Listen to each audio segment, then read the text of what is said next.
Logos ministry या चॅनलमध्ये आपण सर्वांचे हार्दिक स्वागत आहे। प्रभू येशू ख्रिस्त जो संपूर्ण जगाचा उद्धार करता त्याच्या अति पवित्र व सामर्थ्यवान नावाने मी ॲलन लोबो आपणा सर्वांना शुभेच्छा देत आहे। हे चॅनल सबस्क्राइब करणाऱ्या सर्वांचे मी हृदयपूर्वक आभारी आहे। आजचा हा संदेश जर तुम्ही पहिल्यांदाच पाहत असाल व जर तो तुम्हाला आवडला तर कृपया तुम्ही तो लाईक करावा व इतरांबरोबर शेअर करून संदेशाचे नोटिफिकेशन कायम मिळण्यासाठी बेल रिंग प्रेस करावी। Thank you and God bless you.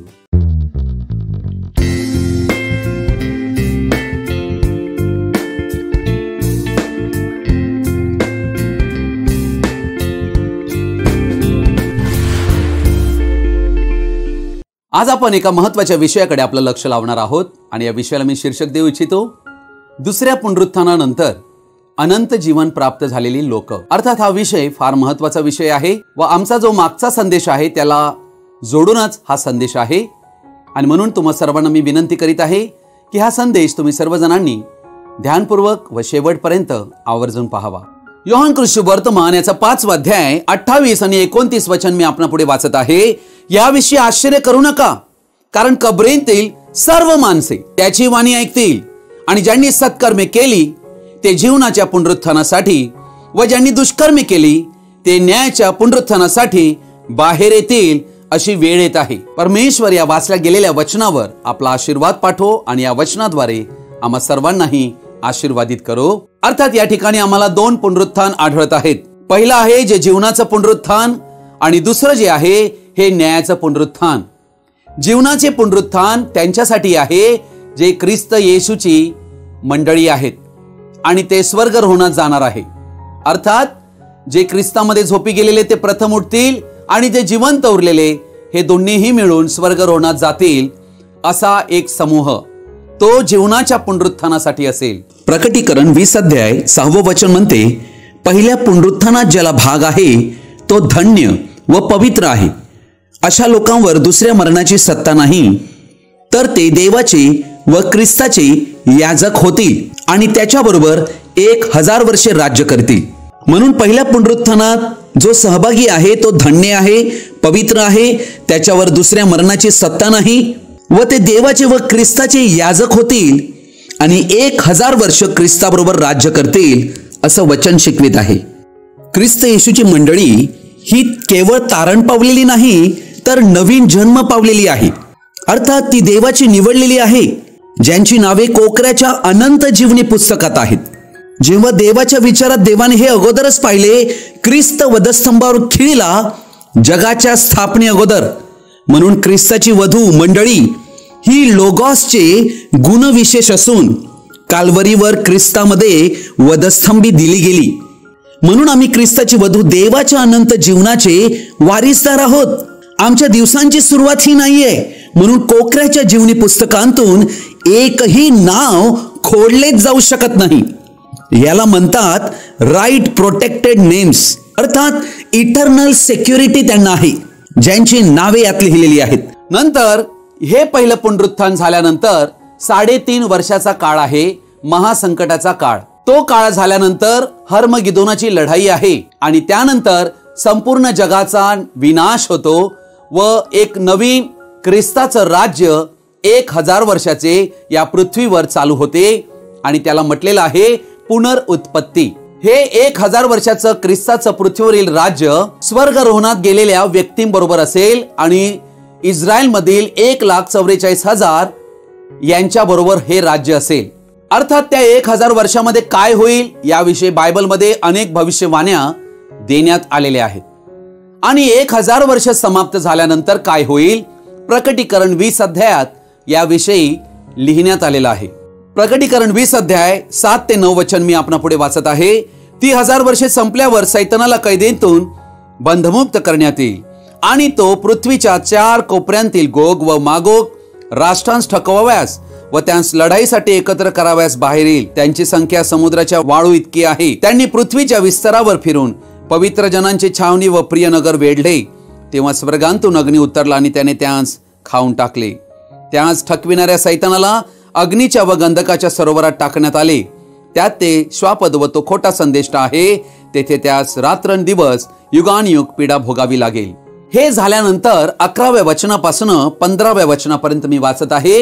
येथे न्यायाच्या दिवसाविषयी सांगितलेलं आहे. काय होईल? मत्तेकृ शुभवर्तमानाच्या 25 अध्यायात 31 वचनापासून 46 वचनापर्यंत आम्हाला या ठिकाणी शेवटचा न्याय आम्हाला आढळत आहे.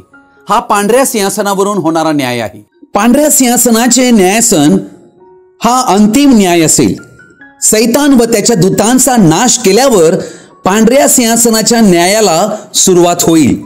अर्थात 31 वचन येथे सांगत आहे, तेव्हा मनुष्याचा पुत्र आपल्या वैभवाने सर्व दूतांसह येईल, तेव्हा तो आपल्या वैभवशाली राजासनावर बसेल.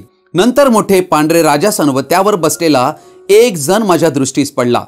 हा एक जण कोण आहे? जो या जगात तारणारा बनून आला होता. तोच या जगाचा न्यायाधीश म्हणून न्याय करावयास येणार आहे. त्याच्या तोंडापुढून पृथ्वी व आकाश ही पळाली, त्याकरिता ठिकाण उरले नाही.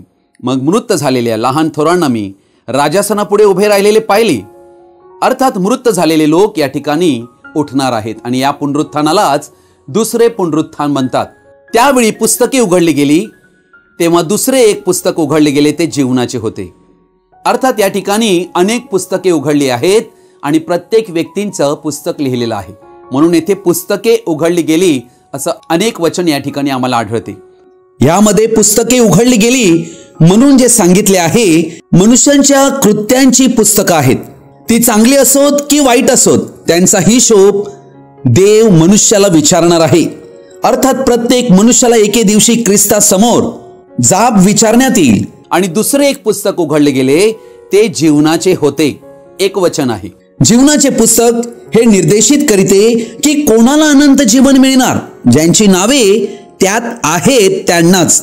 अर्थात कैक लोक ज्यांची नावे जीवनाच्या पुस्तकात होती, परंतु ती खोडण्यात आली, कारण जीवनाच्या पुस्तकांतील नावे ही खोडली जातात. उदाहरणार्थ, एसावाचं नाव खोडलं गेलं, यहुदा इस्करियोतचं नाव खोडलं गेलं, बलामाचं नाव खोडण्यात आलं आणि त्या पुस्तकामध्ये जे लिहिलेले होते त्यावरून मृतांचा न्याय ज्यांच्या त्यांच्या कृत्याप्रमाणे ठरविण्यात आला. अर्थात या ठिकाणी जो न्याय होणार आहे हा मनुष्यांच्या कृत्याप्रमाणे ठरविण्यात येणार आहे. तेव्हा समुद्राने आपल्या मधील मृत मनुष्यास बाहेर सोडले, मृत्यू व अधोलोक यांनी आपल्यातील मृतांस बाहेर सोडले आणि ज्यांच्या त्यांच्या कृत्याप्रमाणे प्रत्येकाचा न्याय ठरविण्यात आला.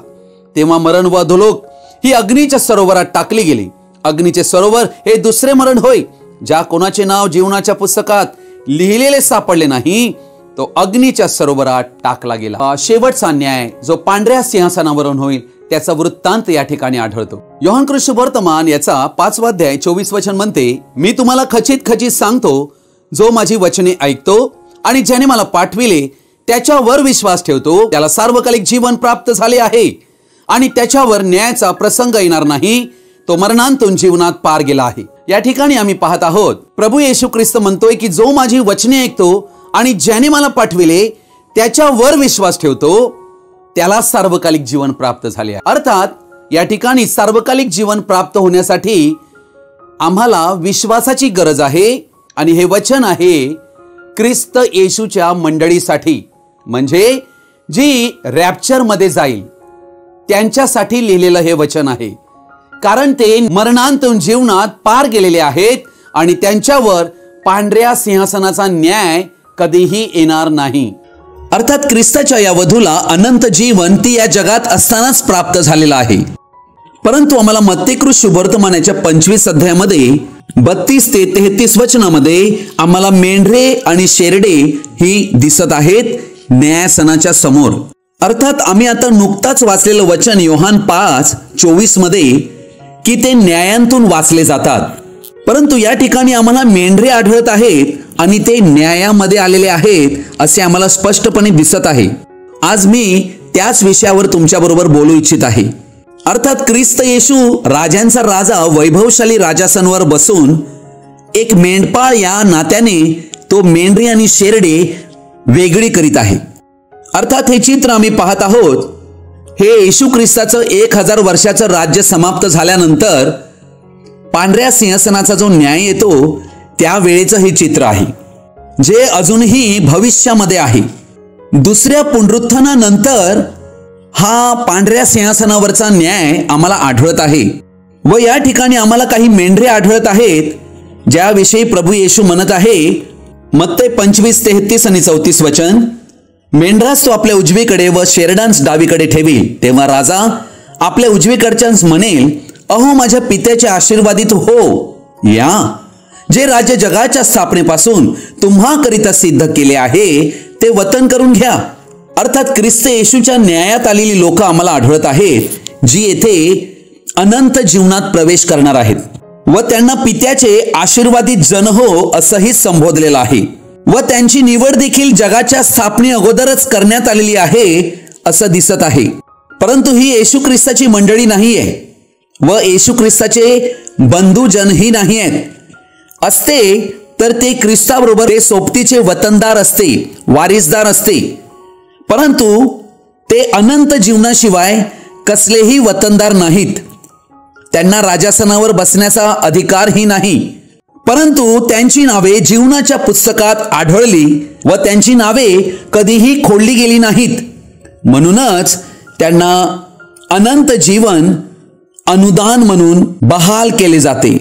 अनंत जीवनात प्रवेश करण्यासाठी त्यांना अनुमती दिली जाते. अर्थात या ठिकाणी या मेंढरामध्ये 3 गट आहेत. मी तुमच्या पुढे पवित्र शास्त्रांतून एकदम स्पष्टरित्या 3 गट दाखवू इच्छित आहे. हे तिन्ही गट कशा प्रकारे मेंढरांमध्ये गणण्यात आलेले आहेत आणि ते कशा प्रकारे अनंत जीवन प्राप्त करतात.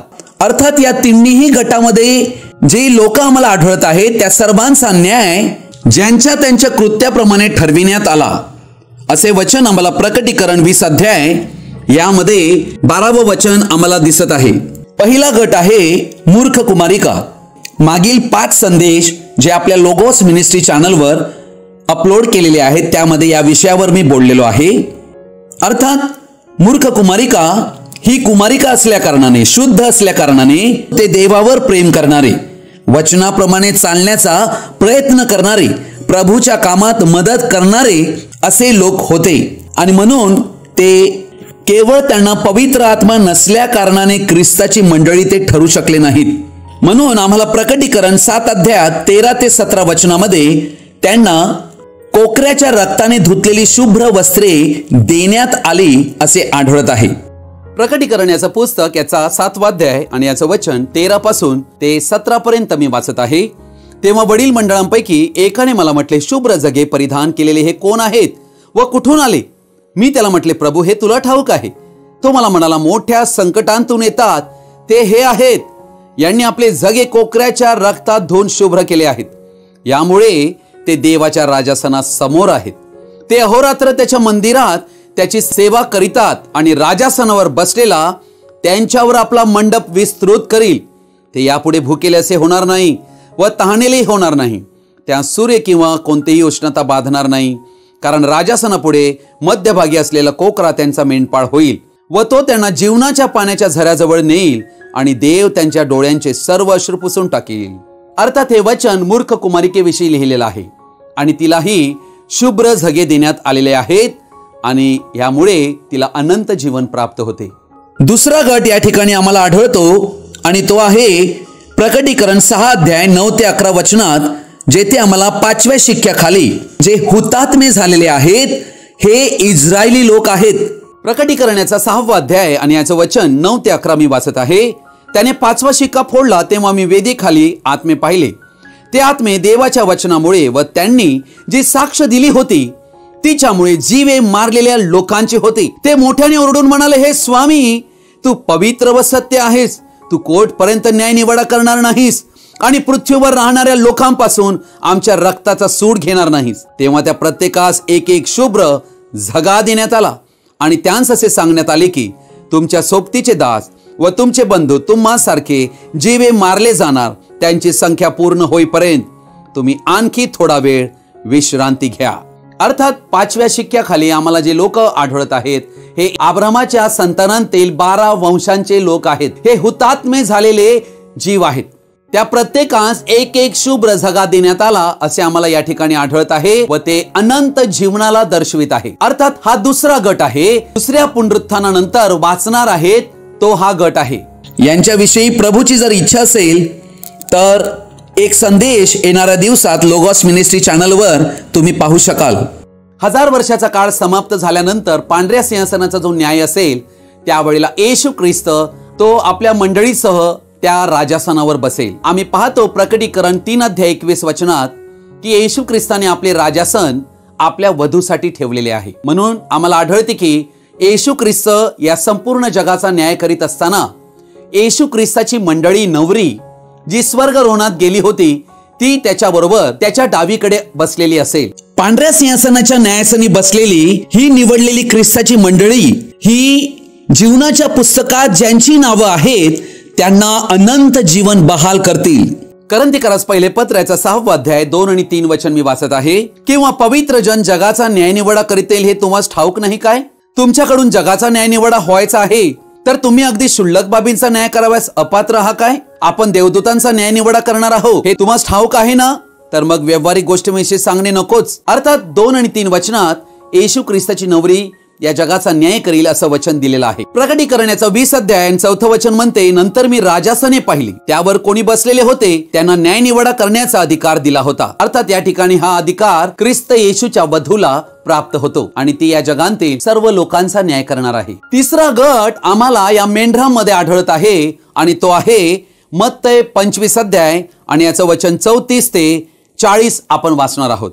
तेव्हा राजा आपल्या उजवीकडच्यास म्हणेल, अहो माझ्या पित्याच्या आशीर्वादित हो, या जे राज्य जगाच्या स्थापनेपासून तुम्हाकरिता सिद्ध केले आहे ते वतन करून घ्या. कारण मी भुकेला होतो तेव्हा तुम्ही मला खावयास दिले, मी तहानलेला होतो तेव्हा मला प्यावयास पाणी दिले, परका होतो तेव्हा मला घरात घेतले, उघडा होतो तेव्हा मला वस्त्र दिले, आजारी होतो तेव्हा माझ्या भेटीला आला, बंदी शाळेत होतो तेव्हा तुम्ही माझ्याकडे आला. त्यावेळेस नीतिमान त्याला उत्तर देतील की. या ठिकाणी या लोकांना नीतिमान संबोधण्यात आलेला आहे. प्रभूजी, आम्ही तुम्हाला केव्हा भुकेले पाहून खावयास दिले, केव्हा तहानलेले पाहून प्यावयास दिले, तुम्हाला परके पाहून केव्हा घरात घेतले, उघडे पाहून केव्हा वस्त्र दिले आणि तुम्हाला आजारी अथवा बंदीशाळेत पाहून केव्हा आम्ही तुमच्याकडे आलो. या ठिकाणी आम्हाला तिसरा गट जो आढळत आहे ज्यांच्याविषयी राजा म्हणत आहे की मी भुकेला होतो तेव्हा मला खायला दिले, मी तहानलेला होतो तेव्हा मला प्यावयास पाणी दिले. अर्थात त्यांनी असं कधी केलं हे त्यांना काही आठवतही नाही. तेव्हा राजा त्यांस उत्तर देईल, मी तुम्हास खचित सांगतो की ज्या अर्थी तुम्ही या माझ्या कनिष्ठ बंधूपैकी एकाला केले त्या अर्थी ते मला केले आहे. अर्थात कनिष्ठ बंधू म्हणजे येशू ख्रिस्ताची मंडळी जी त्याच्या डावीकडे बसलेली असेल आणि त्यांच्याकडे येशू आपले बोट करून दाखवेल की यांच्यासाठी जे तुम्ही केले ते सर्व माझ्यासाठी केले. येशूच्या मंडळीसाठी ज्यांनी ज्यांनी केले त्यांनी केलेल्या या कृत्यांबद्दल त्यांना प्रतिफळ देव अनंत जीवन देत आहे. सार्वकालिक जीवन कोणाला द्यावे यासाठी सर्व मनुष्यांवर केवळ प्रभू येशू ख्रिस्तालाच अधिकार आहे असे योहान कृष्णवर्तमान 17 अध्याय 2 वचन शिकविते. अर्थात या विषयावर एक संदेश यापूर्वी मी लोगोस मिनिस्ट्री चॅनलवर दिला आहे. तो योग्य रीतीने समजून घेणे अतिशय आवश्यक आहे. त्याची लिंक डिस्क्रिप्शन बॉक्समध्ये मी देत आहे. तो तुम्ही आवर्जून शेवटपर्यंत पाहावा आणि समजून घ्यावा ही माझी विनंती आहे. अर्थात या तिन्ही गटामध्ये कोणीही नवीन जन्म प्राप्त केलेली व्यक्ती नाही. नवीन जन्म प्राप्त केलेली व्यक्ती पहिल्या पुनरुत्थानात ख्रिस्ताबरोबर स्वर्गरोहणात गेले आणि आता ते ख्रिस्ताबरोबर पांढऱ्या सिंहासनाच्या न्यायाच्या वेळेला ते बसलेले आहेत. अर्थात आम्हाला प्रश्न हा पडतो की कोणत्या आधारावर या व्यक्तींना अनंत जीवनात प्रवेश मिळतो. कारण हे ख्रिस्तातील बंधुजनांशी दयाळू व चांगले होते. या त्यांच्या कृत्यावरून त्यांचा न्याय होतो व ते दया पावतात व अनंत जीवन मिळवितात. इब्री लोकास पत्र 13वा अध्याय याचं 16वं वचन म्हणते, चांगले करण्यास व दान करण्यास विसरू नका, कारण अशा यज्ञांनी देव संतुष्ट होतो. नीतिसूत्रे 19 अध्यायातलं 17वं वचन म्हणते, जो दरिद्र्यावर दया करीतो तो परमेश्वराला उसने देतो, त्याच्या सत्कृत्याची फेड तो करील. रोमकरसपत्र 12वा अध्याय 13वं वचन म्हणते, पवित्र जनांच्या गरजा भागवा, आतिथ्य करण्यात तत्पर असा. याकोबाचे पत्र 2 अध्याय याचं 15वं वचन म्हणते, भाऊ किंवा बहीण ही उघडी आहेत, त्यांना रोजच्या अन्नाची वाण आहे आणि तुम्हामधील कोणी त्यांना म्हणतो सुखाने जा, ऊब घ्या व तृप्त व्हा, पण त्यांच्या शरीराला पाहिजे ते त्यांना तुम्ही देत नाही, तर त्यापासून काय लाभ? दुसऱ्यांना कायम द्यावे असे हृदय असणे ही गोष्ट फार चांगली आहे व ती गोष्ट देवाला आनंदी करीते. मत्तकृष्ण वर्तमान 10 अध्याय 42 वचन म्हणते, आणि या लहानांतील एकाला शिष्य म्हणून जो कोणी केवळ गार पाण्याचा एक प्याला पाजितो तो आपल्या प्रतिफळाला मुकणारच नाही, असे मी तुम्हाला खचित सांगतो. या ठिकाणी या लोकांनी ख्रिस्ताच्या मंडळीसाठी जे स्वर्गरोहणामध्ये जाणार आहेत त्या लोकांसाठी जे केले ते ख्रिस्तासाठी केले, आणि म्हणून परमेश्वर त्यांच्या सत्कृत्याची फेड अनंत जीवन म्हणून त्यांना देतो. खरंच परमेश्वर किती दयाळू आहे. जे स्वर्गरोहणात जाणार आहेत अशा ख्रिस्ताच्या मंडळीला केलेली मदत कधीही व्यर्थ जाणार नाही. म्हणूनच मेंढरे म्हणाले की आम्ही हे कधी केले आम्हाला माहित नाही. त्यांच्या कृत्यांची फेड प्रभू येशू ख्रिस्ताने अनंत जीवनाने केली. योसेफ, अरमथाई, गमेलियल, निकेदम या व्यक्तींनी त्या काळी ख्रिस्ताच्या मंडळीला मदत केलेली आहे व यामुळे त्यांना अनंत जीवन देव बहाल करतो. ख्रिस्ताच्या मंडळीला ओळखणे आणि त्यांची सेवा करणे हे या जगासाठी फार मोठं भाग्य आहे. अर्थात देव किती प्रेमळ आहे हे यावरून आम्हाला समजते.